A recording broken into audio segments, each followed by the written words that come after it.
Hello and welcome to a special edition of 100 Days. I'm Christian Fraser, live from Westminster.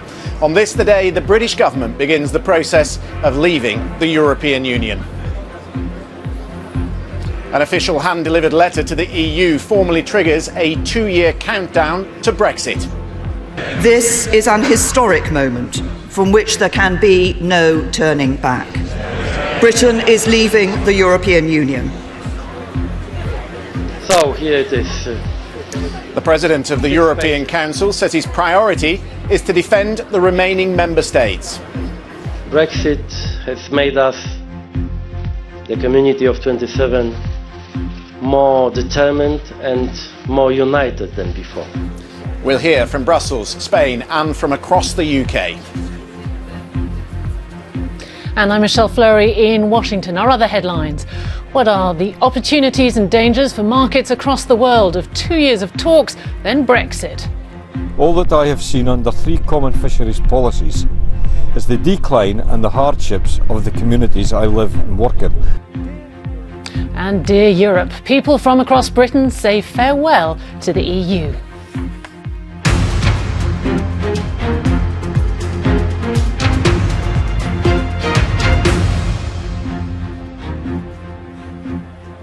Good evening. It has taken 9 months, but today Britain took the decisive step towards leaving the European Union and a relationship that has bound this country to the continent for over 40 years.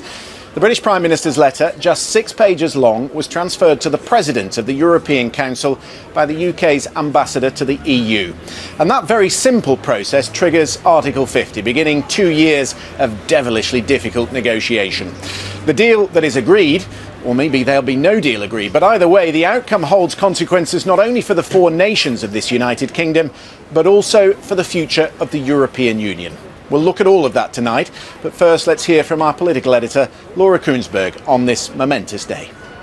Yes, the great and the good of Westminster, they've all been here on the green today, and here's another one. Our chief political correspondent, Vicky Young, who's been watching reaction, and also in Brussels for us, my colleague Ben Brown. We'll talk to Ben in a second. But Vicky, Laura made quite a bit in that piece there about the tone. It is very different, it is warm, it's conciliatory.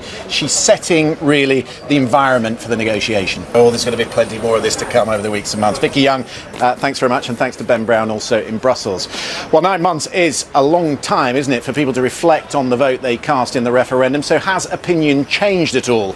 Well, this is by no means conclusive or particularly scientific, but it is a YouGov poll that's been tracking opinions each month. And you can see from that, broadly speaking, that Britain is still as divided as it was at last June's referendum when the UK voted to leave the EU by 52% to 48%. Factor in the don't knows, and opinion doesn't appear to have shifted very much there, does it?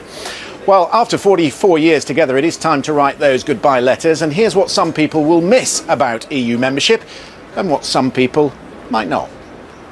Well, that video there ended with Douglas Carswell. I'm not sure if that was authentic genuflection to the European Union. We will find out because he's with us. Formerly of the UK Independence Party, of course. He's now an independent MP. And also with me is Catherine West, who is a Labour MP. She was a Remain campaigner. In fact, your constituency was the top Remain constituency in the country. So you voted quite naturally against the Brexit bill, despite the whip that there was in your party.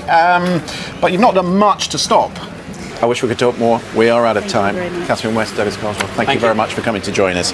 Well, Michelle, let's bring you in because obviously the whole focus today has been on London. On this programme, we're often talking about Washington. I've been watching the markets, though, which I know is your strength, and they didn't move much today. It was a pretty muted response. The currency fluctuated a little bit. It was up, in fact, against the euro. What are they making it over there in the United States? Well, I think you're right. If you look at the pound, that was under pressure. But broadly speaking, the market seemed to take it in their stride. I think, as you and your guests have been talking about, this is something we've been waiting for today for a long time.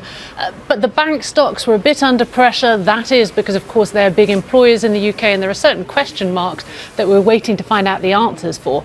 Now, I got the chance to speak a short while ago to someone about the financial implications of Brexit. Austin Goolby, you may recall, is formerly the chairman of President Obama's Council of Economic Advisors, and he joined me from Chicago. Austin Goolsby in Chicago, thank you very much. Thank you.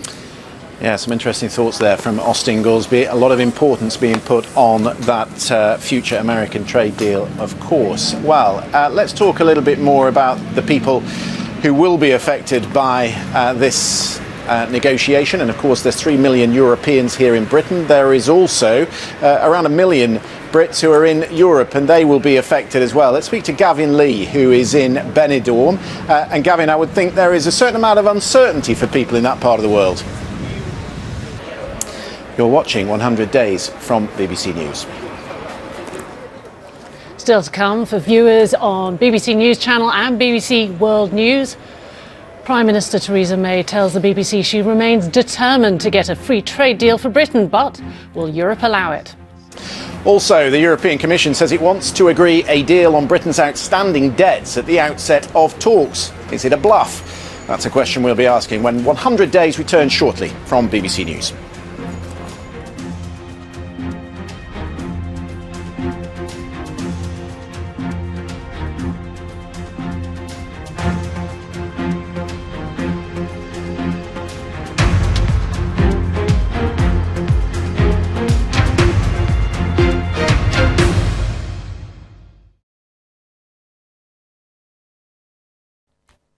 Hello there, good evening. The winds are more from the south now. That's where again the winds will be like for most of us, so get some sunshine, it'll feel pleasant, and we could see highs of 16 or 17 Celsius.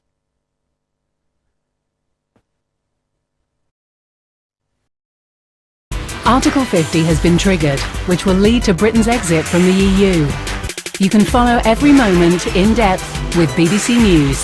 Get the full story at bbc.co.uk/Brexit. See what others are saying and join the conversation on #Brexit. And keep up with events by watching TV Live in the app, wherever you are. Follow the story of Britain's exit from the EU everywhere with BBC News.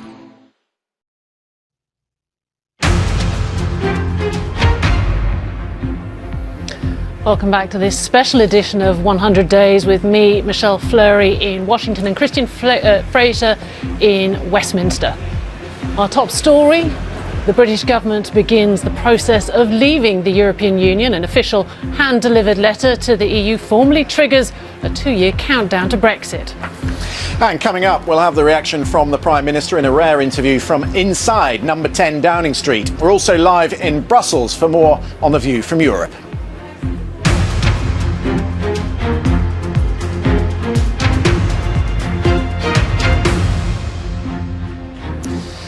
Well, the British Prime Minister took 9 months to trigger Article 50. If that was a challenge, it pales in comparison to what lies ahead. Theresa May is fighting on so many levels. In Europe, with the opposition in the Commons here behind me, she's fighting to keep the Union together, with Scotland demanding a referendum. She's fighting to keep her own party on side. And if she manages all of that, well, how on earth will Theresa May satisfy the electorate when they wanted such different things from the referendum? Mrs May has been speaking to my colleague Andrew Neil about the task ahead. Well, now that Brexit has been triggered, the focus shifts to the substance of the negotiations between Britain and Brussels. The UK wants to talk about its so-called divorce bill from the EU and a trade deal at one and the same time, while the EU wants the money settled first. Europe editor Katja Adler sat down with Frans Timmermans, the first Vice President of the European Commission, and asked him how any progress can be made if both sides aren't prepared to bargain. Plenty of reaction there, and it is worth remembering, of course, that the European Parliament does have a veto. So let me just tell you very quickly about the calendar of events going forward. We will get some sort of response on Friday from the European Council President Donald Tusk. It will then probably take him a few weeks to come up with an opening position which is agreed by the 27 countries. In fact, there is a coming together of the European Council at the end of April. Negotiations will start probably in May, June, but don't forget there is the French election, and then in September we've got the German election. So maybe these negotiations won't start in earnest until after the German Chancellor, or indeed Martin Schulz, wins the election. Going forward from that, they hope to get something agreed by the autumn, or at least by October 2018, so that would give this Parliament and also the European Parliament 5 months to ratify it. Well, let's get more on the view from Europe and speak to Sorin Moise, member of the European Parliament and of the Trade Committee. He is in Brussels for us. Mr. Moise, a very good evening to you. It is worth pointing out to everyone who's watching us around the world that it's not just about the future of the UK. This deal that is agreed and negotiated is important to the future of the European Union as well. Sorry, Moise, I'm very grateful for your time. Thanks very much for coming on the programme. And an example there, Michelle, of just how difficult it is going to be. It's not just about getting the ratification here at this Parliament, in the European Parliament. They've also, of course, got to get the agreement of 27 other countries. Tough talks ahead. Well, let's get some news from around the world. Other news, officials here in Washington say a female driver was erratic and aggressive as she struck a police car and tried to run down officers near the Capitol building. Shots were fired as they took her into custody. A police spokesman says the event was not terror-related and no one was injured.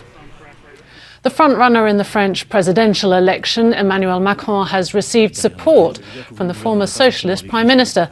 Manuel Valls left office in December and had previously vowed to back the socialist contender Benoît Hamon, who beat him in the party primary in January. Mr. Macron is a former economy minister and currently leads rival Marine Le Pen in the polls. And Bob Dylan will finally accept his Nobel Prize for Literature in Sweden this weekend. The singer, who is 75, caused controversy last year when he took days to publicly acknowledge the prize and decided not to attend the awards ceremony. Dylan will be in Stockholm to perform a concert. Well, Christian, it seems to me that the song we want to hear at the moment, at least, is Blowing in the Wind. I don't know if you have a particular Dylan favourite song.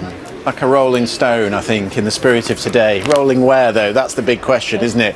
I want to show you this, Michelle. Plenty of people who campaign for Brexit will be celebrating today, of course, but there are others whose world has been turned upside down. And if you were looking for a metaphor for that, well, how about this? This is the Monster Jam World Finals in Las Vegas. And that's the first time a monster truck driver has completed a front flip in the sport's history. Look at that. I don't know which is more surprising, Christian, the fact that he did a front flip or the fact that there is a Monster Jam finals. Look how many people are there to see it. The man in the driving seat is Lee O'Donnell, and his nickname is the Mad Scientist. That's probably because he's just about got his angles spot on, hasn't he, there? How many practices do you think he had to do to get that right? What happened when it didn't go right? Extraordinary. Yeah, extraordinary. Well done to the mad scientist. Well, that's it from 100 Days. On this day that Britain formally told Europe it wants to leave the EU. I'll be back through the evening, bringing together all the reaction from here in London. For now, though, from Michelle Fleury in Washington and me, Christian Fraser, here in Westminster. Thanks for watching. Goodbye. Goodbye.